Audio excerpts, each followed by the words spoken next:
Obviously, consistency is a tip everyone usually says, but it is one thing saying someone needs to be consistent and another actually being consistent or consistently doing the right thing. A lot of factors can play into the consistency of an athlete: injury, illness, discipline, and a training schedule or lack of one. This will be the first episode of a series of detailed tips of how to improve at running, so be sure to subscribe and stay up to date. So how can you be more consistent? Firstly, avoid an injury. One way to do this is by reducing impact, and one key benefit of super shoes is the evolution of super foams, which have now trickled down into daily trainers. One of the best shoes to reduce impact are the Nike Invincibles. Due to the high stack in super foam, your legs aren't getting as much impact, and in theory you should recover quicker and reduce the risk of injury. And a quick disclaimer: reducing the risk of injury doesn't mean for certain, and these recommendations are from personal experiences. Here's a list of our favourite shoes to reduce impact, so if you are interested, make sure to screenshot. Another way to reduce impact is to get off the roads. This is by running on softer surfaces like grass or trail or even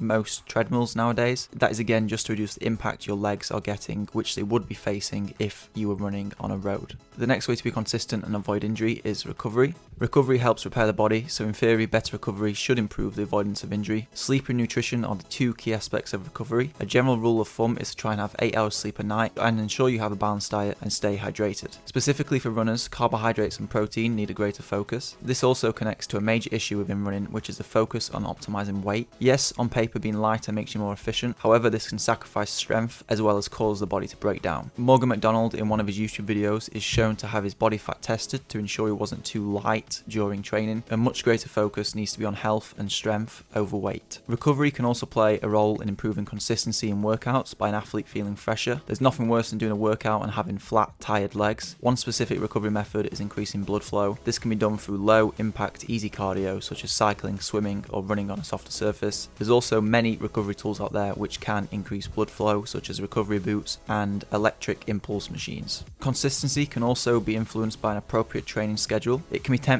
to drastically increase mileage and intensity to chase fitness levels. As a general rule of thumb, it is wise to follow the 10% increase rule and drop down every 4th week. Say you're on 30 miles a week, the next week you'd do 33 miles, which is a 10% increase. After that you'd do 37 miles, another 10% increase, and then on the 4th week you drop down to the start of the 4-week block, so you would do 30 miles again. Then you'd continue to add 10% to the 37 miles, but if you are also increasing intensity with more frequent workouts or just harder workouts, then you wouldn't want to increase the mileage as much because that'd be too much intensity and volume for the body to handle. So you need to consider that if you are doing more intensity, maybe only increase your mileage by 5%, or maybe sometimes even decrease your mileage if you've got a lot of intense workouts in that week. The main thing is the cliche of listen to your body, but that is very important because you're the only person who truly knows how your body feels. And even though it is very tempting to continue training, if you do feel like you're on the verge of getting an injury or you're getting ill or you just feel really tired, it is better to take some time off or ease down